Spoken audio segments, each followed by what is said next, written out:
السلام عليكم ورحمة الله وبركاته. بسم الله الرحمن الرحيم.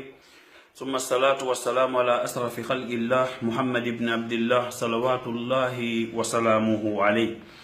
أما بعد، يا أيها الذين آمنوا اتقوا الله حق تقاته ولا تموتن إلا وأنتم مسلمون. يا أيها الناس اتقوا ربكم الذي خلقكم من نفس واحدة وخلق منها زوجها وبث منهما رجالا كثيرا ونساء واتقوا الله الذي تساءلون به والأرحام إن الله كان عليكم رقيبا. يا أيها الذين آمنوا اتقوا الله وقولوا قولا سديدا يصلح لكم أعمالكم ويغفر لكم ذنوبكم ومن يطع الله ورسوله فقد فاز فوزا عظيما. أما بعد، ألا فإن أصدق الحديث كتاب الله وخير الهدي هدي محمد صلى الله عليه وآله وسلم وشر الأمور محدثاتها وكل محدثة بدعة وكل بدعة دلالة وكل دلالة في النار. musidɓe julɓe, accano mi hakke ko ono yuneniraɓe e babiraɓe e sonnaɓe e bandiraɓe e miññiraɓe e kotiraɓe kala wonɓe e darude, miɗo tori fof yo accana hakke, min miɗo accani fof hakke. Haray yiɗen faala andintinde hunde wonde importance, sabu enen ɗo fof hiɗen andi no nelaɗo makiri noon sallallahu alayhi wa alihi wa sallam as-sadiqul masduq. Enen ɗo fof ñande goo alaka reweten ha ronken mayugol. Hay goto e men ala solution mo o wawata heɓude ha o ronka mayde. Allah subhanahu wa ta'ala o tagi en, o addi en ka aduna ɗo fi examen. ɗum Allah dali subhanahu wa ta'ala ka suratul mulk بعد أعوذ بالله من الشيطان الرجيم بسم الله الرحمن الرحيم. تبارك الذي بيده الملك وهو على كل شيء قدير الذي خلق الموت والحياة ليبلوكم أيكم أحسن عملا. Allah dali ko mi tagiri on mi waɗi ka leydi ɗo ko fiyo on rewan. Hino jeeya kadi ko mi tagiri on ko fi ndarugol ko homɓe e mon ɓurata moƴƴingol golleji. Nelaɗo men sallallahu alayhi wa alihi wa sallam ɓe maaki golle ko attete ɗen landede kon yawmal qiyama e farillaji e piiji ɗi Allah yamirno en yo en waɗu ka aduna ɗo ko julde nde. hajju no mari martaba ka Allah, jakka kadhalik, horugol sumay kadhalik. Kono ko attete ɗen landede yawmal qiyama e golleji men ɗi ko julde nde. Si julde nde moƴƴi, Allah subhanahu wa ta'ala wi addanelan korka kan, addanelan jakka on, addanelan hajju ngon, addanelan ko lutti ko.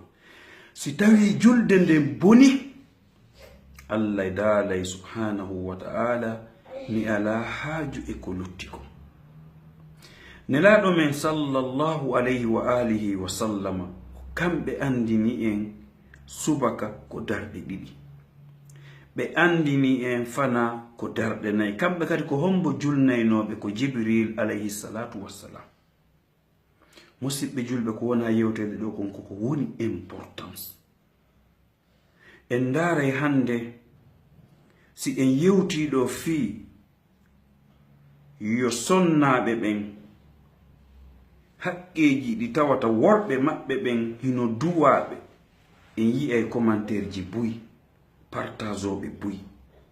Si en yewti wonandema worɓe ɓen sonnaɓe ɓen haqqeji ko duwa modiɓɓe maɓɓe kon, en yi'ay commentaire ji buy. Kono si en yewti ko ɓuri kon fii julde, ko ɓuri aduna e ko woni e nder aduna, fayda ko seeɗa heɓeten daaroɓe pourtalle ko ɗum ɗon ɓuri wonde importance.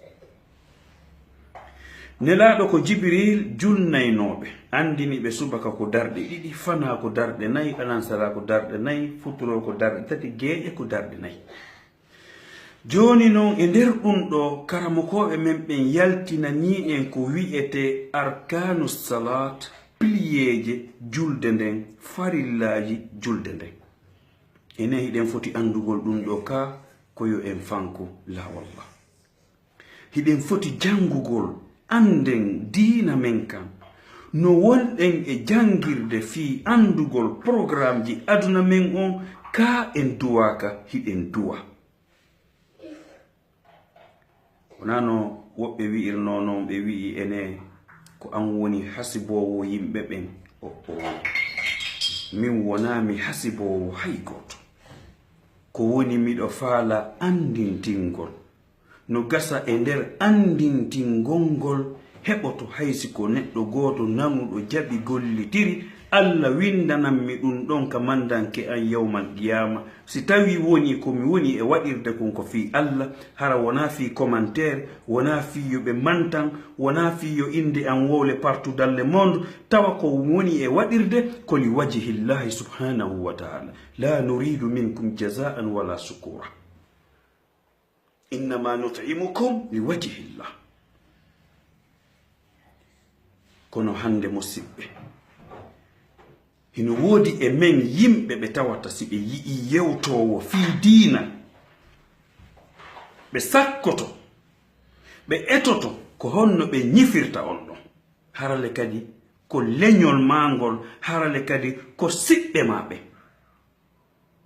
kono ko yewteten ɓen ɗon koko nelaɗo sallallahu alayhi wa sallam yewtuno sanadidu Urais, hooreɓe Uraisiyankoɓe, nde ɓe moɓodirno ɓe ari ka Abu Talib. bappa nelaɗo ɓenni ko an yo Aba Talib, miɗen teddinma yewtu ɓiɗɗo koto ma on yo o accugol waajagol. siko jawdi o faala, min jonnaymo jawdi makka fo o wona milliardaire jo. si tawi ko rewɓe o faala, min okkaymo ɓiɓɓe kala rewɓe ko o faala e nder makka.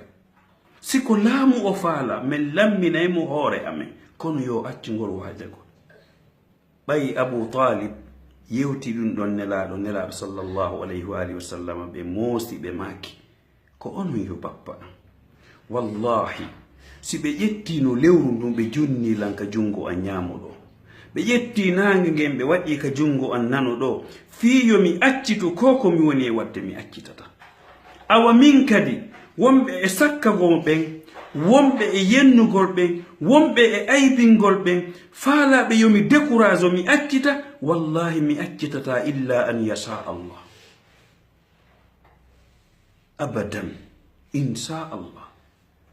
joni noon arten ka yewtere men musidɓe julɓe, nde julde ko nde ɗo attete ɗen landede e dewe men ɗen fo. si nde moƴƴi ko lutti kon alhamdulillah, si nde boni haray Allah haajaka e ko lutti kon. karamokoɓe men ɓen yaltinani en ko wi'ete surut sihhatu salat, sartiji ɗi goɗɗo timmintata ɗo yo aru juulugol. si tawi o timmini ɗin ɗon ɗi jeenayi, ɓe addani en ko wi'ete arkanu salat, farillaji julde ɗin ɗi 14. e deftere karamokojo wi'eteɗe Bun Baz, deftere nden no wi'e durusul muhimma li amatil umma, yalla yurmomo yaafo, kamɓe gurdam maɓɓe ɗam fo ko honno diina kan sakitorta, ko honno gandal ngal yaajirta, ko honno mofte ɗen ɓeydorta anda Allah, wona darnugol kuɓe ko accata ɗo, wona moɓugol mbuuɗi ko accaka banque, wona waɗugol biyenji aduna, kamɓe ko l'aakhira on Allah daali, walal akhiratu khayrun wa abqa, ko akhira on ɓuri moƴƴude, ko ɗum ɗon kadi woni ko heddoto ko. e nde deftere makko o yewti en surut sihhatu salat ɗi 9, o yewti en arkanu salat ɗi 14, o yewti en wajibatu salat ɗi 8, o yewti en sunanu salat ɗi 16. ene musidɓe, hiɗen foti andugol ɗiɗo ka en fotadi andude, wallahi hiɗen foti ɗi andude. ko njelo jogi permis espagnol hari ɓe nanata hay ola, ko njelo jogi permis Dutch hari ɓe anda godin godin tak, ko njelo jogi permis Amérique hari ɓe anda good morning, ko njelo jogi permis France hari ɓe anda bonjour et bonsoir, hande ɓeɗo no yaltini permi ɓe jangi ha ɓe yaltini permi ene en duwa andude ɗi arkanu salat ka en duwa ka andude jaabela musidɓe on doit savoir ça ou bien non. Tenemos que saberlo o no.